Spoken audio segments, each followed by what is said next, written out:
The magnetic storm shook the ship like a toy in a child's angry fist. The colonial vessel's hull groaned under the assault of charged particles, its shields flickering between turquoise and violent crimson. In the navigation chamber, Lieutenant Fevre steadied herself against her console, her four-fingered hands dancing across the holographic controls with practiced precision. "Shields at 37% and failing," she reported, voice steady despite the chaos. "Electromagnetic levels exceeding safety parameters." The colony ship, nearly a kilometer in length, carried 10,000 Zanari civilians in stasis. They were refugees, survivors of the resource wars that had decimated 3 systems and forced an uneasy peace between the Zanari Confederation and the Human Alliance. This vessel represented hope, a chance to establish a foothold on a new world beyond contested space. Commander Dovin's scaled face remained impassive, though Fevre could detect the tension in the slight flutter of his neck membranes. "Navigation. Plot an emergency vector. We cannot maintain this course." Fevre's silver eyes narrowed as she analyzed the storm patterns. "The magnetic interference is unpredictable, sir. I've never seen readings like this. It's almost as if—" A blinding flash of light cut her off as a surge of energy slammed into the ship. Consoles exploded in showers of sparks. The artificial gravity fluctuated wildly, sending crew members tumbling across the bridge. "Hull breach in sections 17 through 22, shouted the damage control officer, his voice cracking. "Stasis chambers 1 through 3 are compromised." Commander Dovin steadied himself against his command chair. "Activate emergency protocols. Prepare evacuation procedures."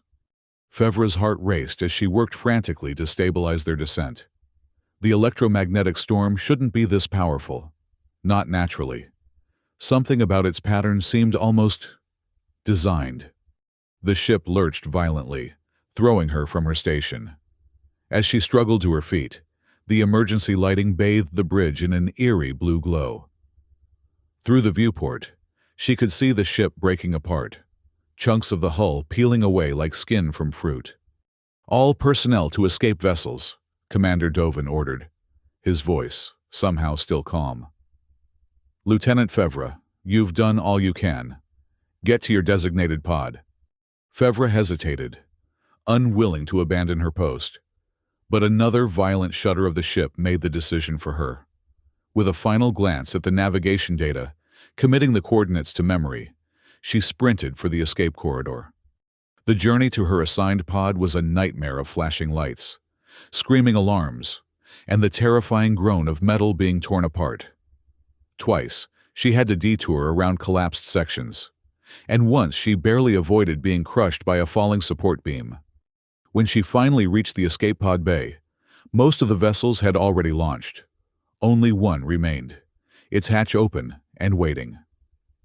Fevre threw herself inside, sealing the door behind her as the ship gave another sickening lurch. The pod systems activated automatically, detecting her presence. Emergency protocols engaged, preparing for launch. Through the small viewport, Fevre watched in horror as the colonial vessel, their home for the past 3 years, broke into pieces. Thousands of lives, lost in an instant. Her hands trembled as she strapped herself into the acceleration harness. "Launch sequence initiated." The pod shot away from the dying ship, its thrusters straining against the electromagnetic storm. Fevre was pressed back into her seat, the G-forces making her vision blur at the edges. The navigation computer struggled to plot a course through the maelstrom, alarms blaring as systems overloaded. On the display screen, a planet loomed large, their intended colony world, labeled uninhabitable in the databases. Now it was her only hope for survival. The pod entered the atmosphere at too steep an angle, heat shields glowing white-hot as friction threatened to tear the small vessel apart. Fevre's training took over. She manually overrode the failing autopilot, fighting to level their descent. "Warning, critical system failure imminent. Brace for impact." The ground rushed up to meet her. Fevre caught a glimpse of purple vegetation and strange rock formations before the pod slammed into the surface. Her harness dug painfully into her shoulders as the vessel bounced once, twice, then skidded to a halt. Then darkness claimed her. Pain brought her back to consciousness. A sharp, insistent throbbing in her head, and a dull ache throughout her body. Fevra blinked, trying to focus her vision in the dim emergency lighting of the escape pod. The air smelled of burned circuitry and the metallic tang of her own blood. A quick self-assessment.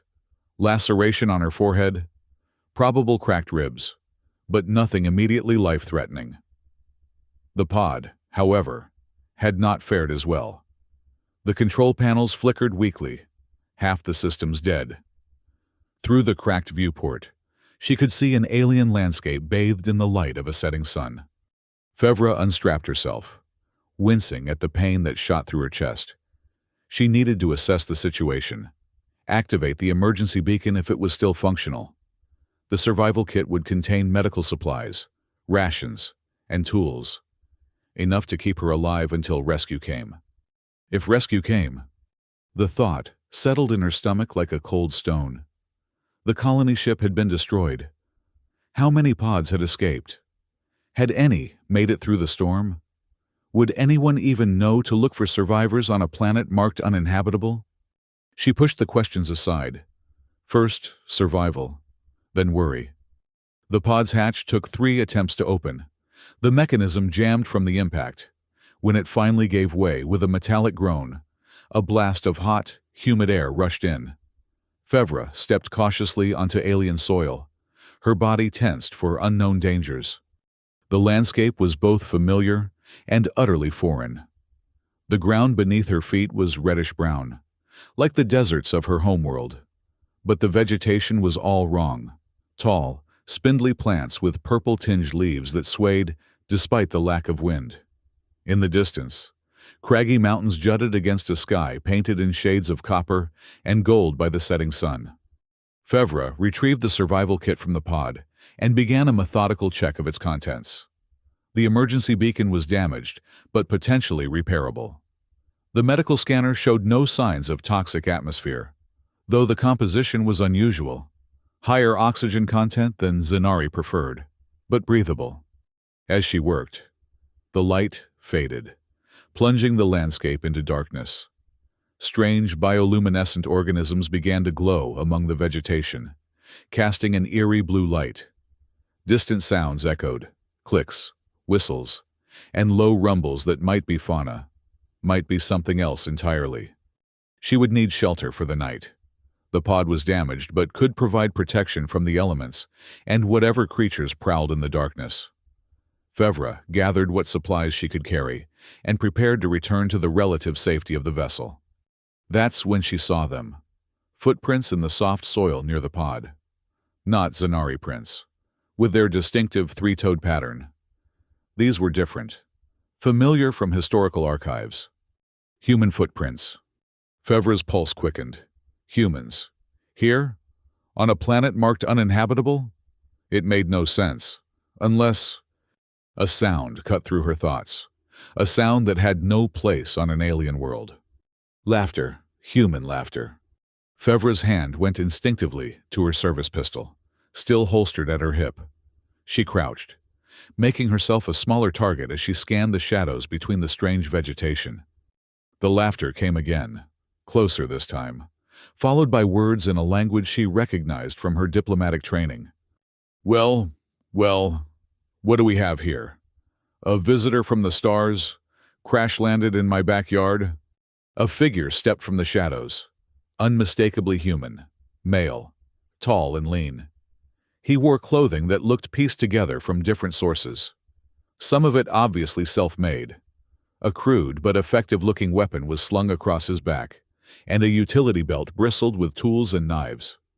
But most shocking was his face, unmasked in the alien atmosphere, showing sun-darkened skin, a growth of facial hair, and eyes that glinted with intelligence and something else. Amusement, perhaps.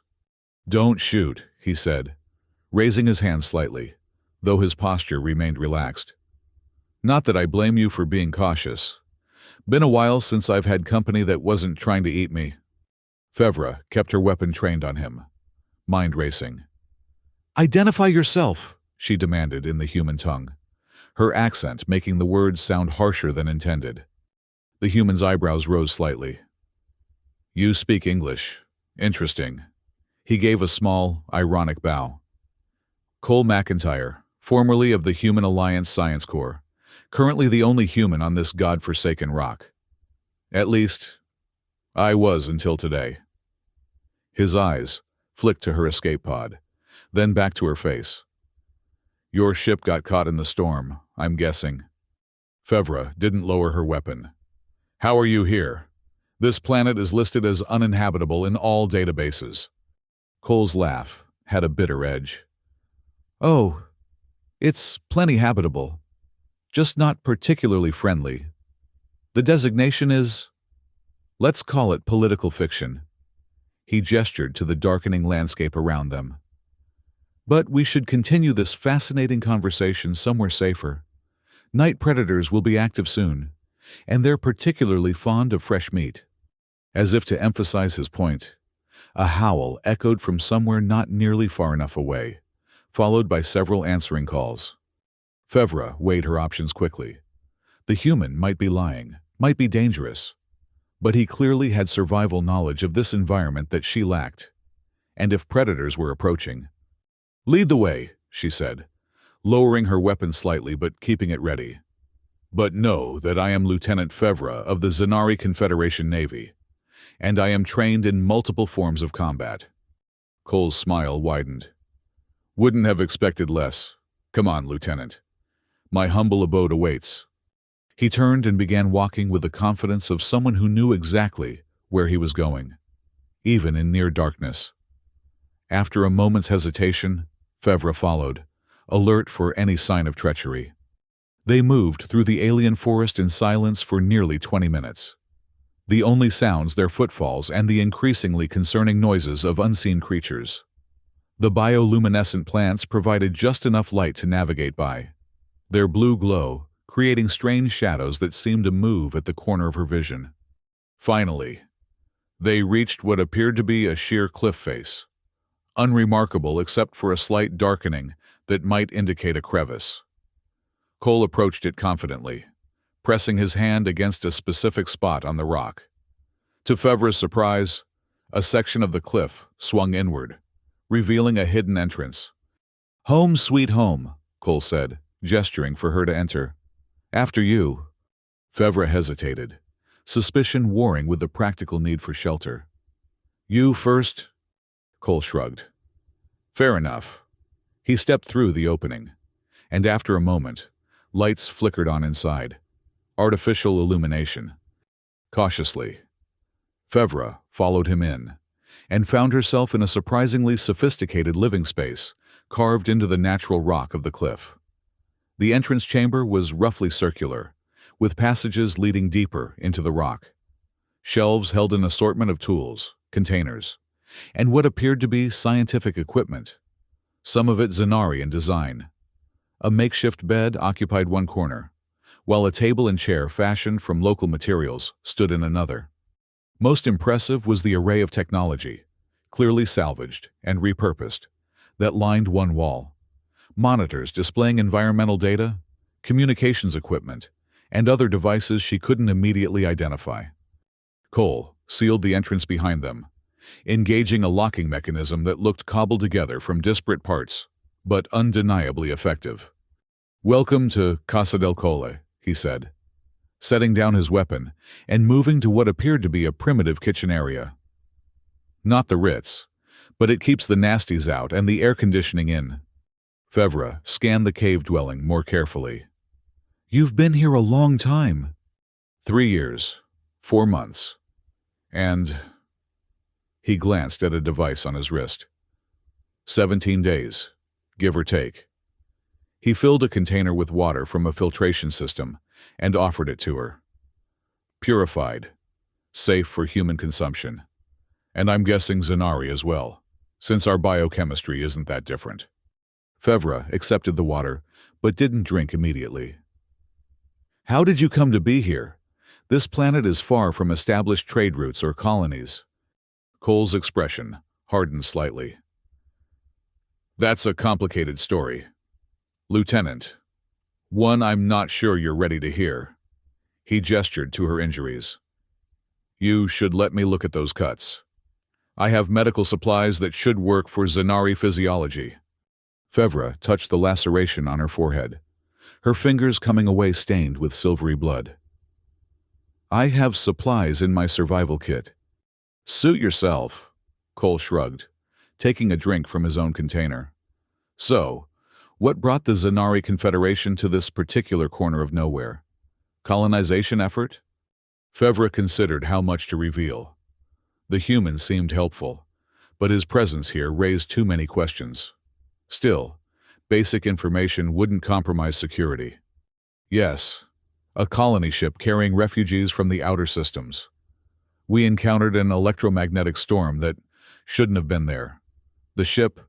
She paused, the memory of the destruction still fresh and painful. The ship was torn apart. I don't know how many escape pods launched, or if any others made it through the storm. Cole's expression grew serious. I'm sorry to hear that. I've been monitoring communications as best I can with my equipment, but I haven't detected any other landing beacons nearby. Of course, my range is limited. Fevra finally took a sip of the water, finding it cool and clean. My pod's emergency beacon is damaged. I need to repair it to signal any rescue parties. About that. Cole set down his water and leaned against the rough stone wall. You might want to reconsider sending out a general distress call. Fevra's eyes narrowed. Explain. Like I said, this planet being uninhabitable is fiction. It's off the charts for a reason. He ran a hand through his unkempt hair. What do you know about Operation Stormfront? The name meant nothing to her. I've never heard of it. No, you wouldn't have. It's classified at the highest levels, both in the Human Alliance and, I suspect, in your Confederation. Cole's eyes held hers steadily. This planet is a weapons testing ground, Lieutenant, specifically for weather control technology. Fevra's skepticism must have shown on her face, because Cole continued. That electromagnetic storm that destroyed your ship? Not natural. It was generated, controlled, weaponized.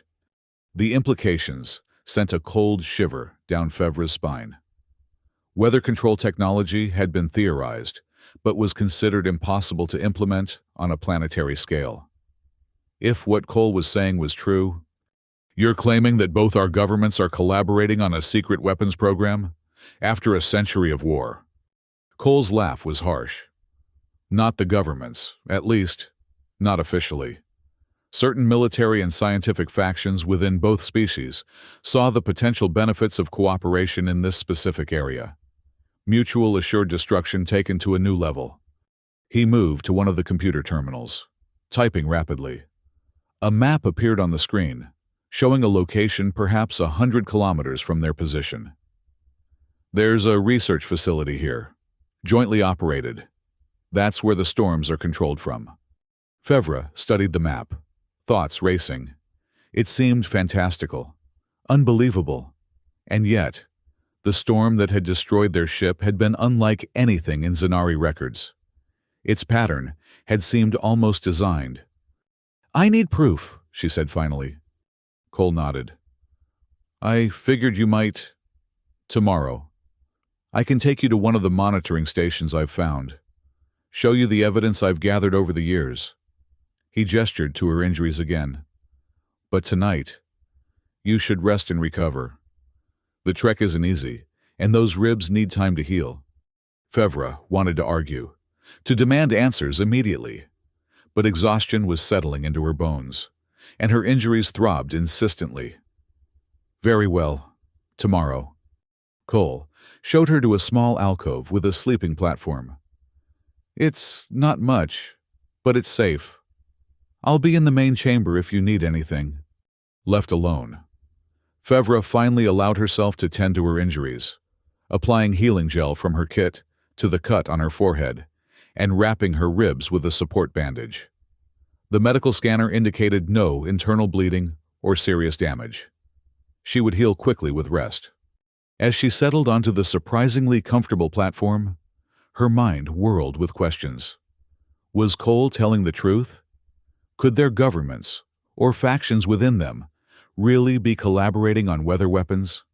And if so, what did that mean for the fragile peace between their species?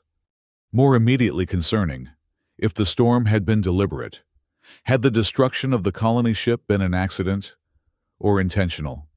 Sleep came fitfully, filled with dreams of storms and strange laughter echoing across an alien sky. Morning came with the soft chime of an alarm from her wrist device. Fevra woke instantly, years of military training overriding the pain in her body. For a moment, she was disoriented, the unfamiliar surroundings triggering her fight response. Then, memory returned. The crash, the human, his incredible claims. She rose carefully, testing her injuries. The ribs still ached, but the cut on her forehead had already begun to seal thanks to the healing gel. Her uniform was torn and stained, but functional. She straightened it as best she could before venturing into the main chamber. Cole was already awake, busy at what appeared to be a cooking station. The smell of something unfamiliar, but not unpleasant, filled the air. "Good morning, Lieutenant," he said without turning. "Hope you're hungry. Protein sources are limited here, but I've gotten pretty creative with the local flora." Fevra approached cautiously. "You mentioned evidence of this operation." Cole glanced at her, amusement flickering in his eyes. "Direct, aren't you? No small talk, no 'how did you sleep' or 'lovely weather we're having.' Time may be critical, if there are other survivors." "I get it," Cole nodded, his expression sobering. "We'll head out after breakfast. It's about 3 hours on foot to the nearest monitoring station I've found. Bring your weapon. The daylight predators are less aggressive than the nocturnal ones, but still dangerous." He handed her a plate containing what looked like grilled vegetation and some kind of protein. "This is safe for Zanari consumption. I've tested it extensively." Fevra accepted the food warily. "You seem to know a lot about Zanari physiology." Cole's smile didn't reach his eyes. "I was a xenobiologist before. All this, specializing in comparative physiologies between humans and Zanari." He turned back to his cooking. "Eat. You'll need your strength." The food was surprisingly palatable, though Fevra was more focused on gathering information than enjoying the meal. "How did you come to be stranded here?" Cole was quiet for a long moment, focusing on his own food. Finally, he sighed. "I was part of the research team. Initially, I believed we were studying natural weather phenomena on uninhabited worlds. It was only later that I discovered the true purpose of our work." He set down his plate, eyes distant. "When I raised ethical concerns, my colleagues decided I had become a liability. There was an accident during a field expedition." His mouth twisted in a bitter smile. "I was left for dead. Turns out I'm harder to kill than they expected." "And you've been hiding here since then?" "Surviving, observing, gathering evidence." Cole gestured to the equipment around them. "I've been trying to understand exactly what they're doing. Find a way to expose it, or stop it." Fevra studied him, trying to gauge his sincerity. If he was lying, he was exceptionally good at it. "Why not use the communications equipment to send a message off-world? Expose this operation yourself?" "2 reasons." Cole held up one finger. "First, the storm system they've created around this planet makes long-range communication nearly impossible. I can receive fragments sometimes, but sending is another matter entirely." A second finger joined the first. "And second, who would I send it to? The same authorities who sanctioned this project in the first place." It was a fair point. If what he claimed was true, then both Zanari and human leadership, or at least powerful elements within them, were complicit. "We should go," Fevra said, standing. I want to see this evidence for myself. Cole nodded, gathering equipment into a backpack, water containers, what appeared to be weapons, and various tools. He handed her a crude but effective-looking blade. For the undergrowth, and anything else that gets too close. They left the cave dwelling, Cole carefully concealing the entrance behind them. The daylight revealed a landscape even stranger than it had appeared in the twilight of her arrival.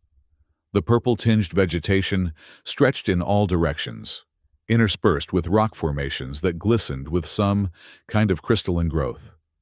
The sky above was a deep amber color, cloudless, except for a faint shimmering on the horizon that might have been atmospheric disturbance. "This way," Cole said, setting off at a brisk pace. "Stay close. The ground can be treacherous, and some of the plants are more than just plants, if you take my meaning." Fevra kept her hand near her weapon as they walked, alert for any danger. The heat quickly became oppressive, the higher oxygen content making the air feel thick in her lungs. Still, she pushed on, determined to see this evidence for herself. Cole moved with the ease of someone intimately familiar with the environment, occasionally pointing out hazards, a patch of vegetation that secreted a powerful neurotoxin, a seemingly solid area of ground that concealed a sinkhole, strange insect-like creatures that delivered a painful sting. As they walked, he explained more about the planet. The indigenous ecosystem is remarkably resilient. It's evolved to withstand extreme electromagnetic fluctuations, probably why it was chosen for these experiments. The local fauna has developed some fascinating adaptations. Despite her suspicion, Fevra found herself interested in his observations. Her own scientific training recognized the value of his knowledge. "You've studied the ecosystem extensively." Cole smiled slightly. "Not much else to do when you're the only sentient being on a planet. Besides, understanding the environment has kept me alive." They walked in silence for a time, climbing a gradual incline that led to higher ground. The vegetation thinned as they ascended, giving way to the strange, crystalline rock formations she had noticed earlier. "What are these structures?" Fevra asked, touching one cautiously.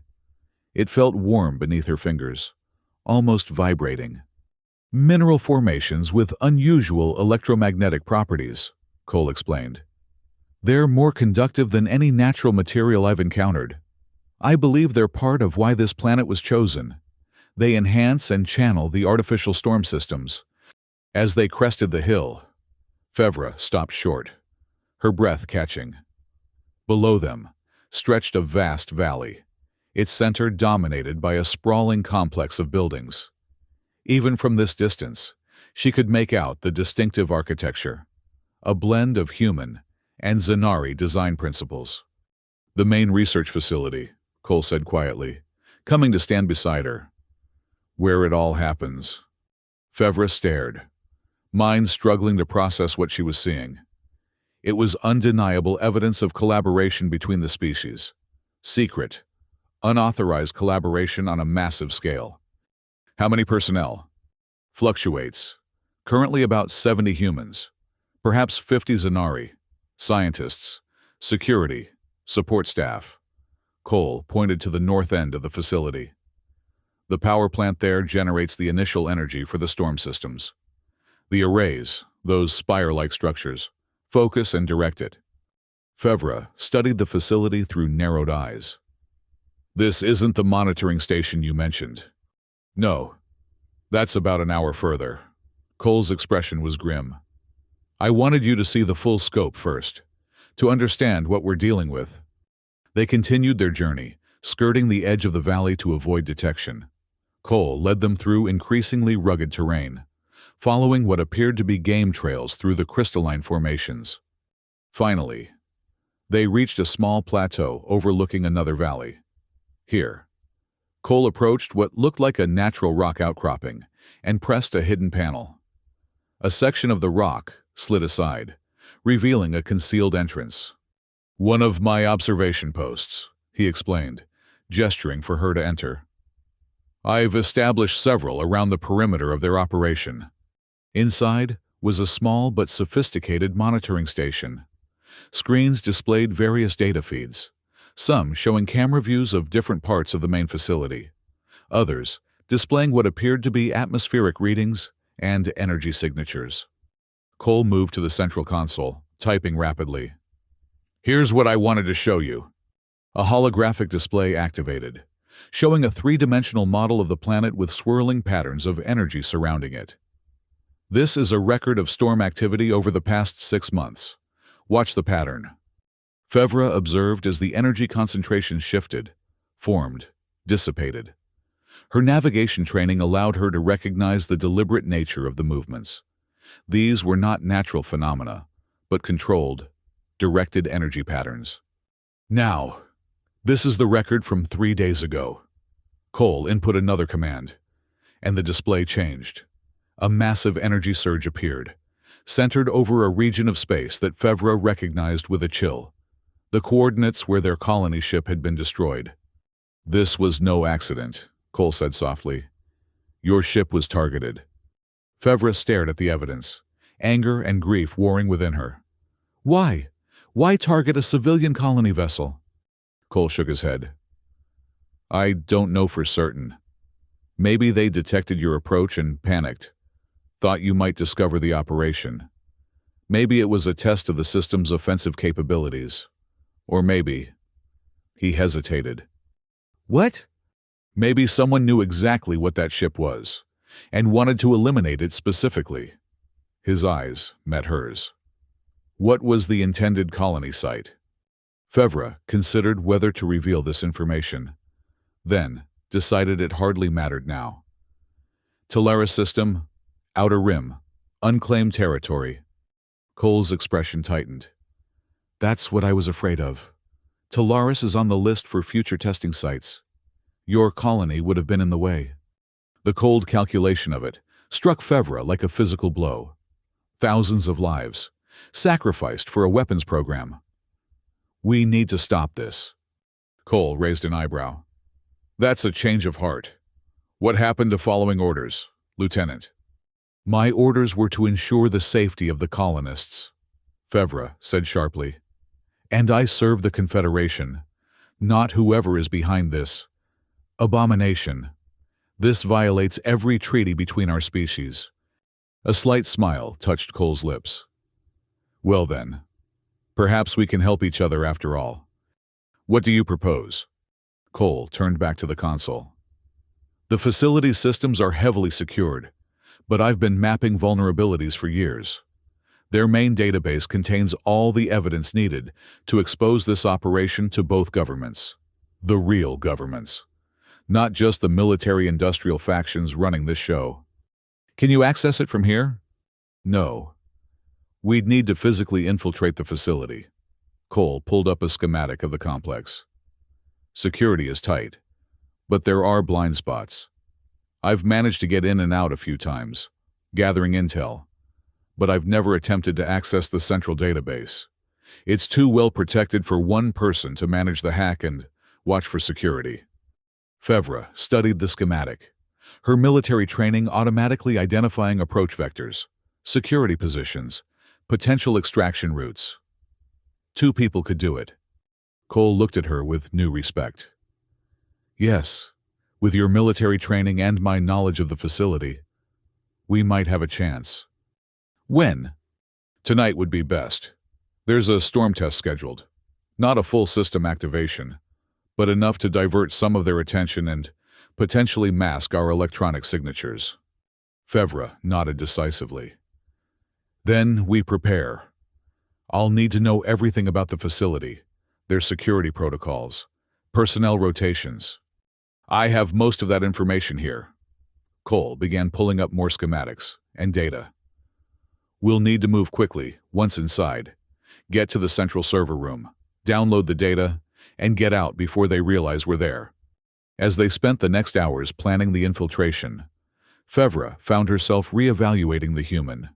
Cole was methodical, intelligent, and surprisingly knowledgeable about both human and Zanari security systems. His 3 years of isolation hadn't dulled his mind. If anything, they had honed it to a razor's edge. He was also, she reluctantly admitted to herself, not unattractive for a human. His lean strength and quiet competence reminded her of qualities valued in Zanari culture. The thought surprised her, and she pushed it aside to focus on the mission. By late afternoon, they had formulated a plan. They would approach from the northwest, using a maintenance tunnel that Cole had discovered in his previous reconnaissance. Once inside, they would make their way to the central server room during the shift change, when security would be at its most vulnerable. Cole would handle the technical aspects of the data extraction, while Fevra would provide security and monitor for threats. "We should head back," Cole said finally, shutting down the monitoring systems. "Rest. Prepare. The infiltration will be physically demanding, and we'll need to be at our best." The return journey to Cole's dwelling was quicker, following a more direct route now that Fevra had seen the evidence she needed. As they walked, a new tension existed between them, the shared purpose of their mission creating a bond that transcended species differences. "Why are you doing this?" Fevra asked, as they navigated a particularly dense patch of vegetation. "You could have simply survived. Why risk exposing this operation?" Cole was silent for several steps before answering. "Because some things are worth dying for. The truth, justice." He glanced at her. "A future where our species aren't one weapon away from mutual annihilation." It was a sentiment Fevra understood. The resource wars had devastated worlds on both sides, left scars that might never heal. The peace that followed was fragile, built on exhaustion rather than true reconciliation. If this weather control technology were to be deployed in actual conflict. "I agree," she said simply.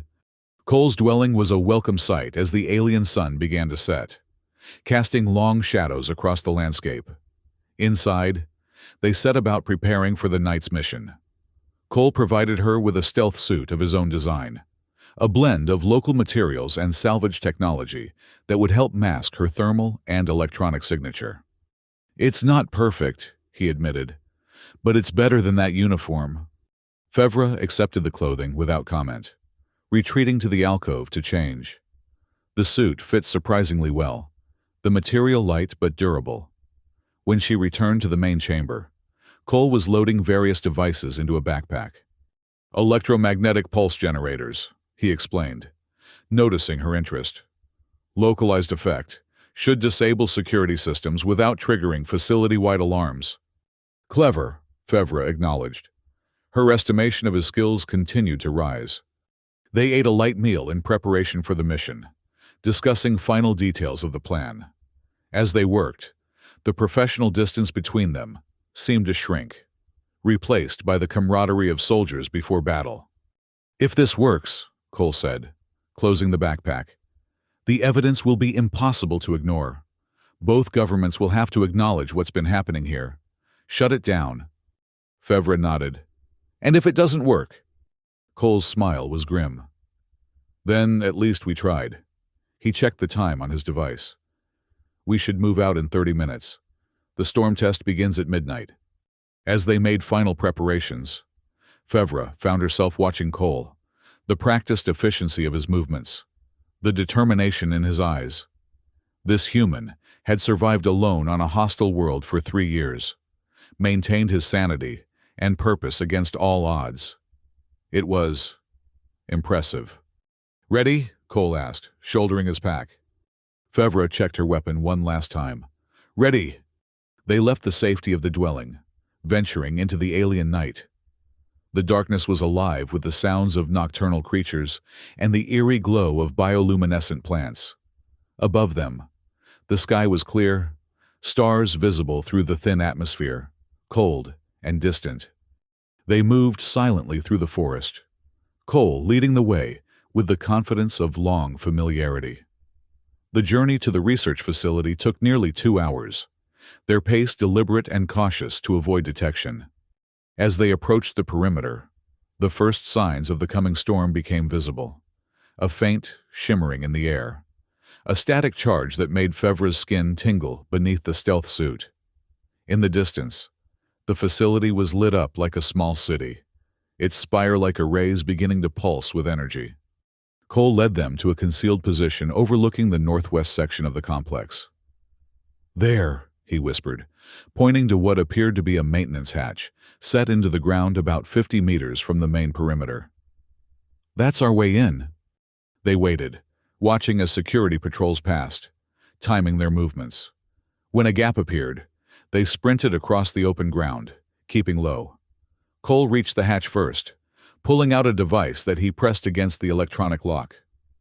Seconds later, the lock disengaged with a soft click. "Security override," he explained quietly as he pulled the hatch open. "Duplicates authorized maintenance codes." They descended into darkness, Cole activating a small light once the hatch was sealed behind them.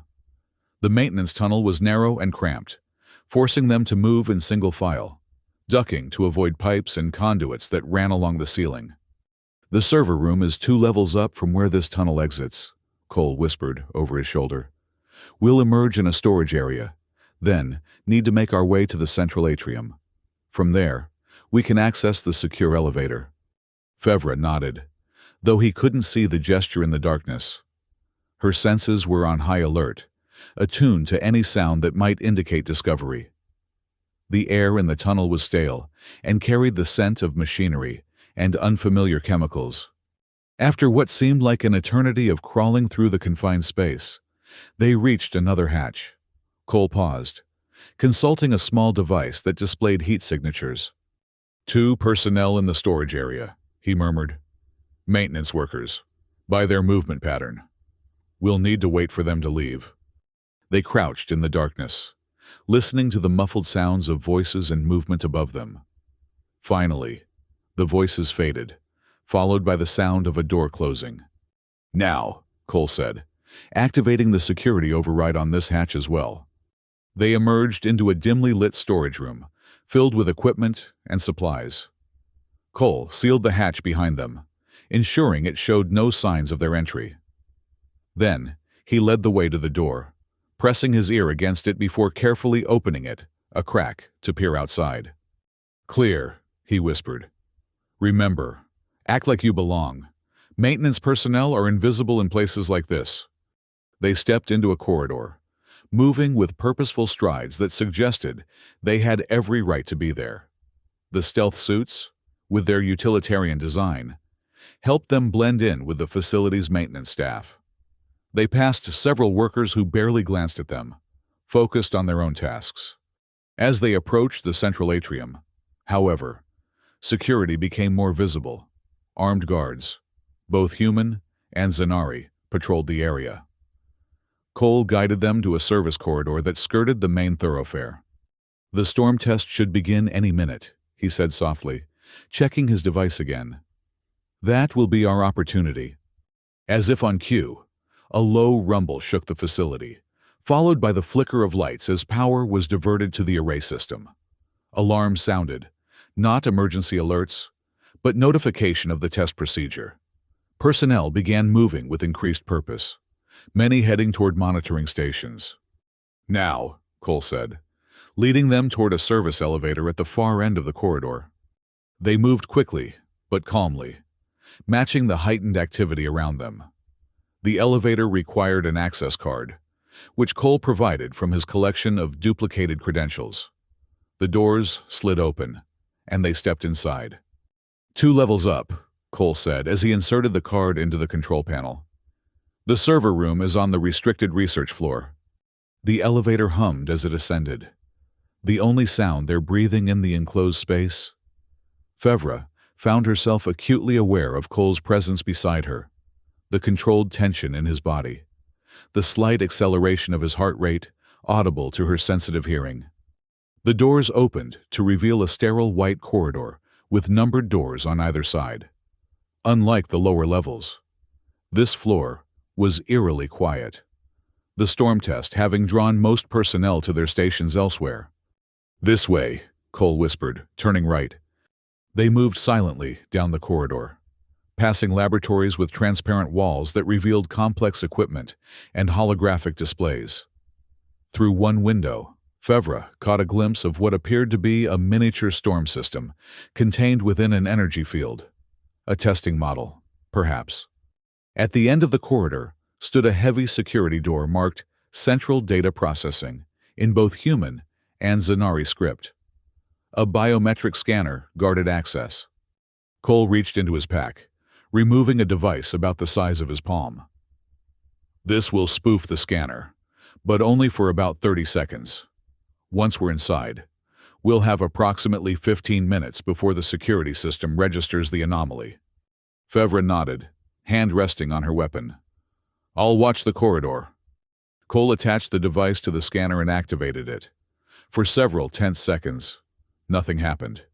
Then the security panel flashed green, and the heavy door slid open with a pneumatic hiss. They slipped inside, the door closing automatically behind them. The server room was massive, filled with rows of humming equipment. Holographic interfaces glowed in the dimly lit space, displaying streams of data and system diagnostics. The main access terminal is there, Cole said, pointing to a workstation at the center of the room. I'll need to bypass the security protocols to access the classified files. Fevra positioned herself near the door, alert for any sign of approaching personnel. How long? 5 minutes. Maybe less if I'm lucky. Cole seated himself at the terminal, fingers flying across the interface. The storm test is providing good cover.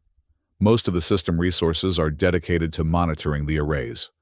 Outside, the rumble of artificial thunder grew louder. The lights flickered again, and Fevra could feel the hair on her arms standing on end from the electromagnetic charge building in the atmosphere.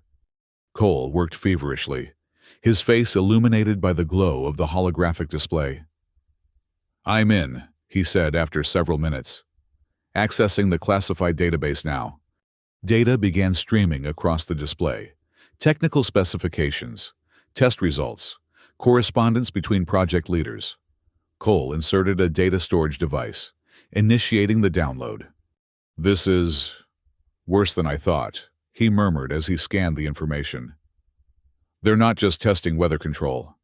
They're developing a system capable of planetary-scale devastation, storms that could render entire worlds uninhabitable. Fevra felt cold despite the warmth of the room. How much longer? Download at 60%. Cole continued scanning the data. Wait, there's something else here. A personnel file. He opened the file, and a familiar face appeared on the display, Commander Dovin. Fevra stared in disbelief. Your commander was part of the project, Cole said quietly. According to this, he was transporting your colonists to a designated testing zone. The ship was meant to be destroyed as part of a live demonstration. Fury and betrayal surged through Fevra. He sacrificed his own people for a weapons test. It gets worse. Cole opened another file. The colony wasn't just civilian refugees. Some were test subjects, individuals with heightened sensitivity to electromagnetic fields. They were going to study the effects of the storm on them specifically. The implications were sickening. Not just a weapons test, but experimentation on living beings, on her people. A sudden noise from the corridor outside snapped Fevra back to the present danger. Footsteps, approaching rapidly. Someone's coming, she hissed. Cole glanced at the download status. 87%. We need another minute. The footsteps grew louder. Fevra drew her weapon, positioning herself beside the door. Hurry! Almost there. 95%. The security panel beside the door began to flash, indicating an access attempt from outside. Cole? Done! He yanked the data device free, shoving it into his pocket. We need another way out. Fevra scanned the room, spotting a maintenance access panel near the far wall. There! They sprinted across the server room as the main door began to slide open. Cole reached the panel first, pulling it open to reveal a narrow crawl space. They squeezed inside just as voices filled the server room behind them. Security breach detected in Sector 7. All personnel on high alert. They crawled through the cramped space, guided by Cole's small light. The maintenance tunnel branched in several directions, forming a maze within the facility's walls. "This should lead to the environmental control system," Cole whispered. "From there, we can access the external ventilation ducts." The facility's alarm system activated, bathing the narrow tunnel in pulsing red light. The storm test appeared to have been interrupted. The rumble of thunder had ceased, replaced by the shrill sound of security alerts. They reached a junction where the tunnel widened into a small maintenance hub. Cole consulted his device, orienting himself. "This way," he said, pointing to the left branch. As they started to move, a panel above them suddenly opened. A security guard, human, peered down, his expression changing from surprise to alarm as he spotted them. "Intruders in the maintenance!" Fevra reacted instantly, firing her weapon at the panel's control mechanism. It sparked and shorted out, the panel slamming shut on the guard's arm. His scream was cut short as Cole delivered a precise blow to render him unconscious. "They know we're in the tunnels," Cole said grimly. "We need to move faster." They abandoned stealth for speed, racing through the maintenance system as alarms blared throughout the facility. The environmental control hub was just ahead, a larger chamber filled with purification equipment and atmosphere regulators. As they burst into the chamber, they found themselves face to face with two Zanari security officers. There was a moment of frozen surprise before both sides reached for weapons. Fevra fired first, striking one officer in the shoulder. Cole tackled the other, the two of them crashing into a control panel in a tangle of limbs. The Zanari was stronger, but Cole was fighting for his life. He managed to break free and deliver a stunning blow to the officer's head. "The ventilation shaft," Cole gasped, pointing to a large duct near the ceiling. "It leads outside." Fevra used a maintenance ladder to reach the duct, prying open the access panel. Behind them, the sounds of pursuit grew louder, more security personnel closing in on their position. Cole climbed up after her, and they crawled into the ventilation system just as the chamber door burst open behind them.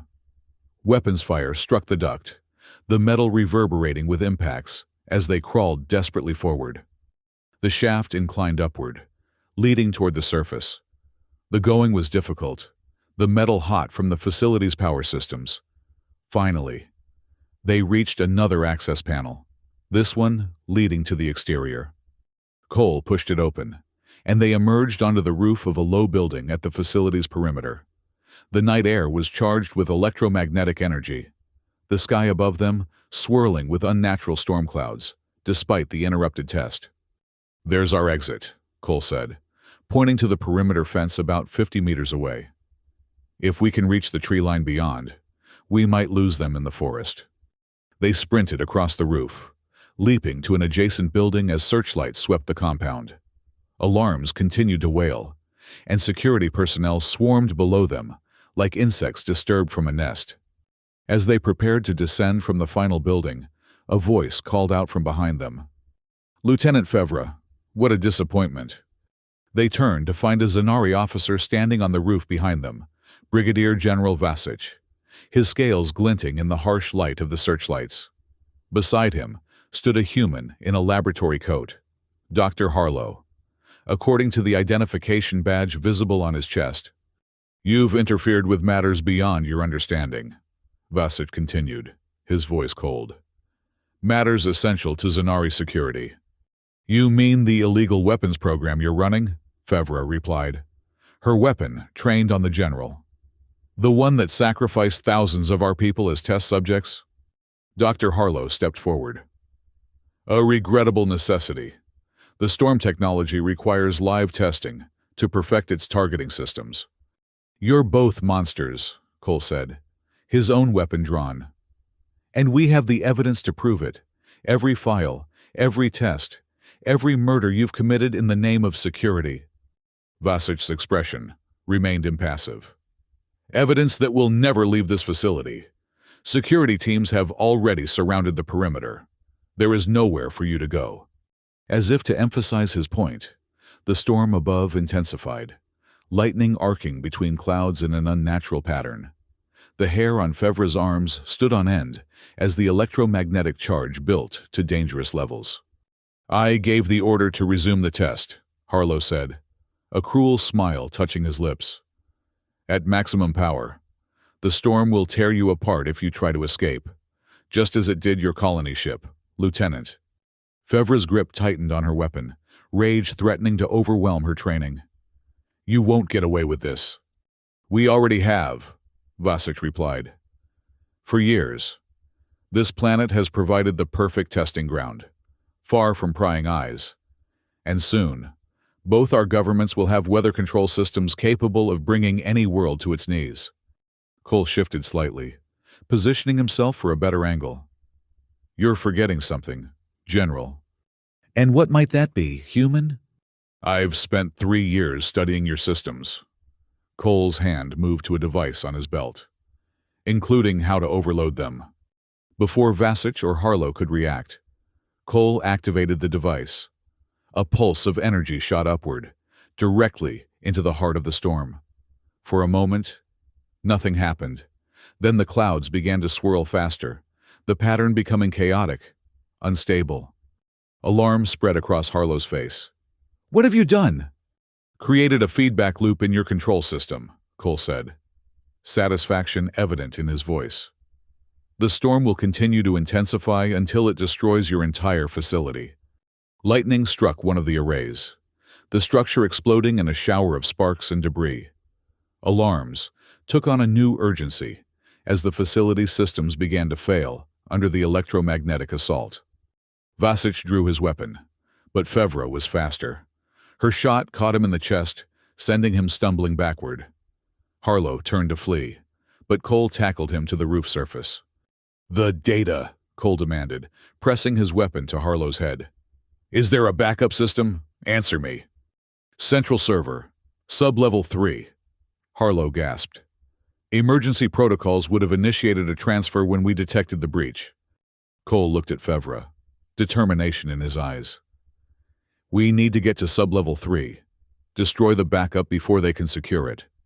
Another explosion rocked the facility as a second array collapsed. The storm was now completely out of control, lightning striking randomly across the compound. Security personnel had abandoned their search for the intruders, focusing instead on evacuation procedures. "This way," Fevra said, having spotted an emergency access ladder on the side of the building. They descended rapidly, using the chaos as cover. The facility was in full emergency mode, personnel streaming toward evacuation points as systems failed around them. No one paid attention to 2 more figures running through the confusion. Cole led them to a service entrance that would take them back inside the main complex. "The central server will be heavily protected, even during an evacuation. We'll need to move quickly." They fought their way through the facility, navigating corridors filled with smoke and panicked personnel. The backup power systems were failing, emergency lighting casting eerie shadows as they descended deeper into the complex. Sub-level 3 was eerily quiet compared to the chaos above. Most personnel had already evacuated this deep section of the facility. The central server room was sealed behind heavy blast doors, designed to protect the data even if the rest of the facility was destroyed. "The security system should be on emergency protocols," Cole said as they approached the doors. "Limited functionality, focused on maintaining integrity rather than preventing access." He connected his device to the control panel, bypassing the simplified security measures. The blast doors parted with a hydraulic hiss, revealing a chamber bathed in the blue glow of server banks. "There," Fevra said, pointing to a central pillar surrounded by energy shielding. "That must be the primary backup." They approached cautiously, aware that automated defense systems might still be operational. Cole examined the shielding, looking for vulnerabilities. "The shield is designed to withstand external attacks," he mused. "But if we could trigger an overload from within the system itself." He moved to a control terminal, accessing the maintenance protocols. "If I can initiate a full system diagnostic while simultaneously triggering an emergency purge." The facility shook violently, dust and debris falling from the ceiling. The storm above was growing more powerful by the minute, the electromagnetic interference beginning to affect even the shielded systems of the lower levels. "Whatever you're going to do it quickly," Fevra urged, keeping watch on the entrance. Cole's fingers flew across the interface. "Almost there. I need to override the failsafes." The terminal suddenly flashed red, an automated voice announcing, "Unauthorized access detected. Security protocols engaged." No, no, no, Cole muttered, working frantically to bypass the new barriers. "They've implemented a recursive authentication system." Fevra glanced at the entrance, then back at Cole. A decision crystallized in her mind. "Move aside." Cole looked up, confusion on his face. "What?" "I said move." Fevra pushed him away from the terminal, taking his place. "My Zanari military codes might work. The system is designed to recognize Confederation security protocols." She input a series of commands, using her lieutenant's authentication sequence. The system hesitated, then responded, "Partial authentication recognized. Secondary verification required." "It's not enough," Cole said. "We need higher-level access." Fevra's expression hardened. Commander Dovin provided all officers with emergency override codes, in case of capture or coercion. She entered a complex sequence, the code she had memorized but never expected to use. The screen flashed green. "Authentication accepted. Warning. Requested procedure will result in complete data loss. Confirm." "Confirm," Fevra said without hesitation. The energy shield around the central server began to pulse, the blue glow intensifying as the system prepared to self-destruct. A countdown appeared on the screen. 30 seconds. "We need to get out of here," Cole said urgently. "When that goes, it'll trigger a cascade failure through all connected systems." They ran for the exit, the countdown ticking away behind them. The corridors of Sublevel 3 were starting to fill with smoke as fires broke out in adjacent sections. They found an emergency stairwell, climbing rapidly toward the surface. As they reached Sublevel 1, a tremendous explosion rocked the facility. The lights went out completely, plunging them into darkness, broken only by emergency beacons. The backup servers had detonated, taking with them the evidence of the illegal weapons program, but also destroying any chance the project could continue.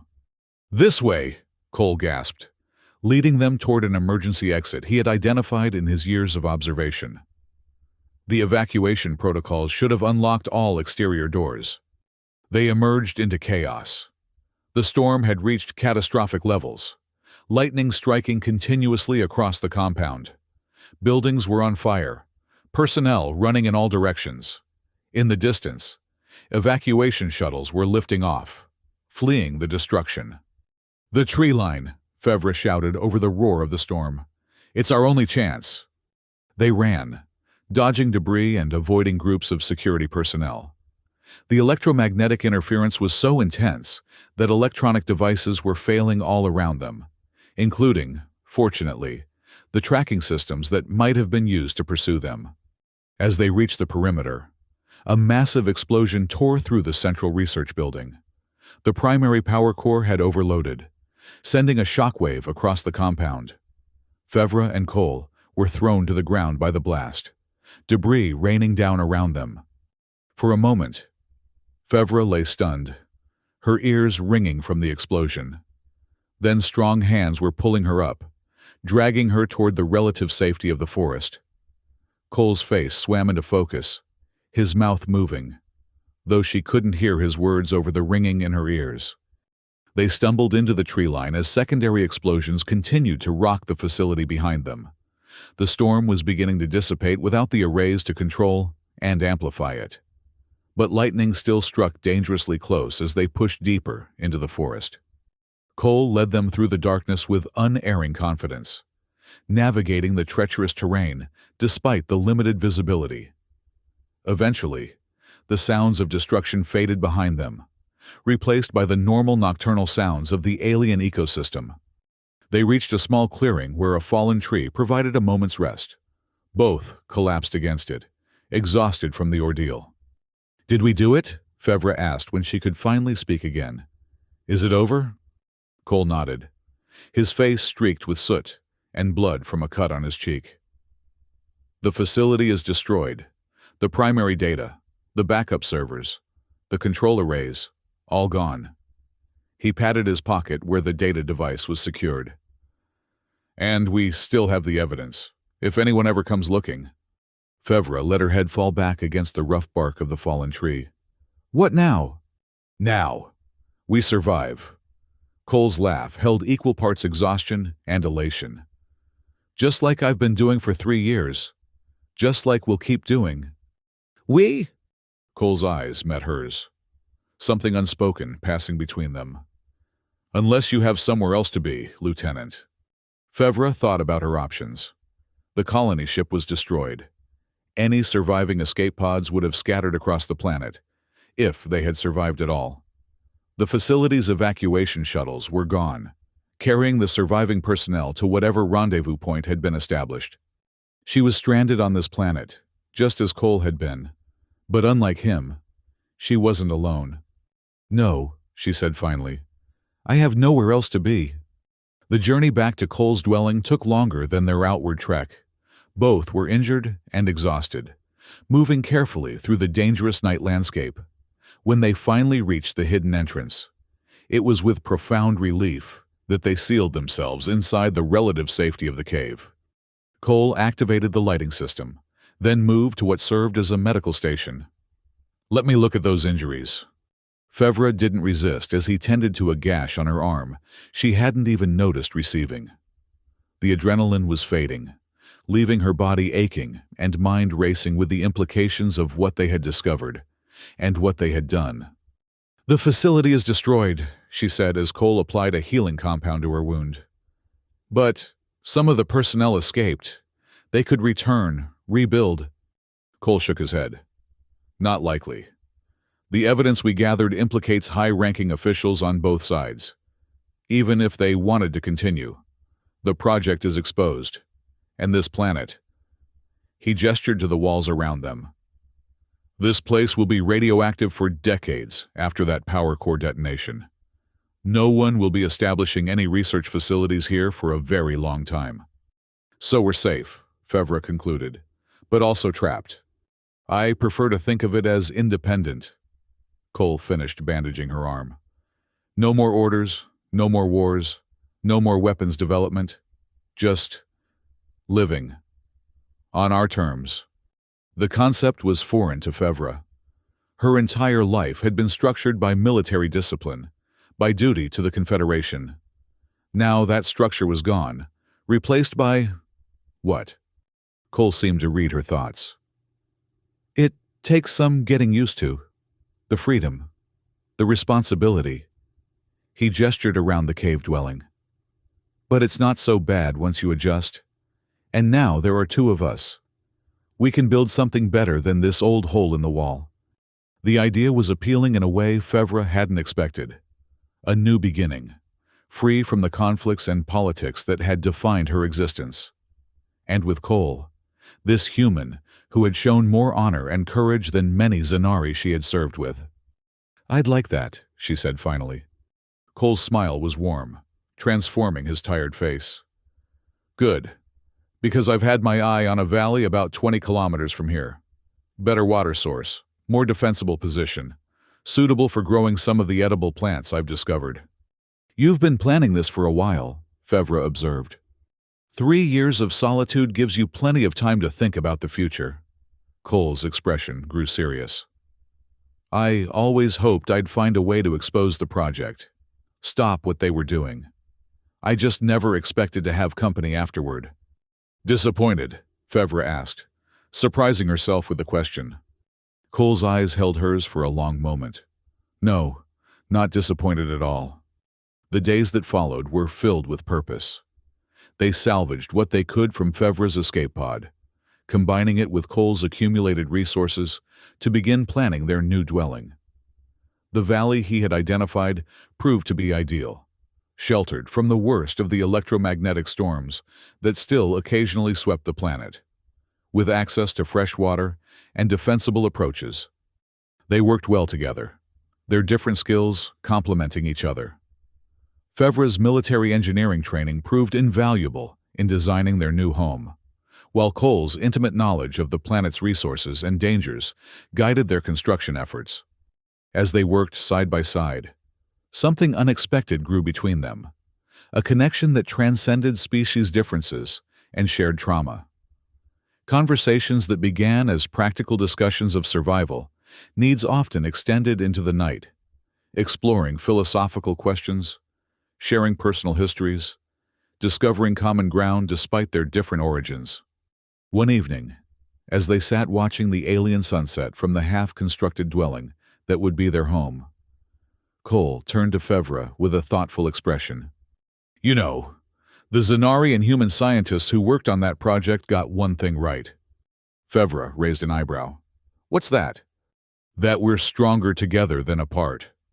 He gestured to the structure around them, built by their combined efforts.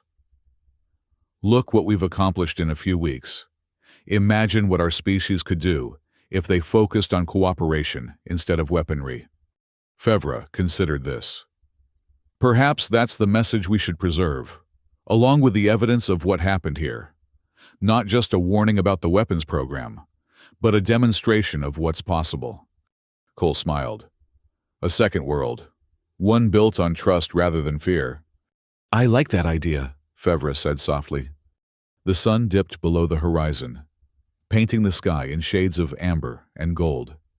In the gathering darkness, Cole's hand found hers, 5 fingers intertwining with 4 in a gesture that crossed the boundaries of biology and culture.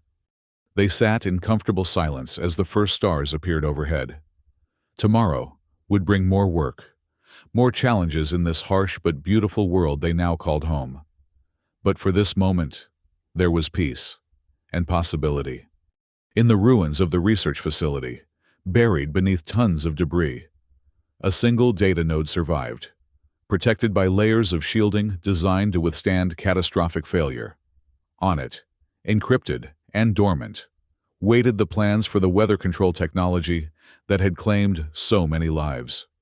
But in the valley where Fevra and Cole built their new life, a different kind of future was taking shape, one storm at a time, one day at a time, a future neither Zanari nor human, but something new, something better. And as dawn broke over their world, casting long shadows across the landscape, they stood together at the entrance of their nearly completed home, watching the light change the color of the strange purple vegetation. Not as refugees, not as enemies, but as pioneers of a different kind of existence. "Ready for another day?" Cole asked. Fevra nodded, silver eyes reflecting the rising sun. "Ready." Together, they stepped into the light,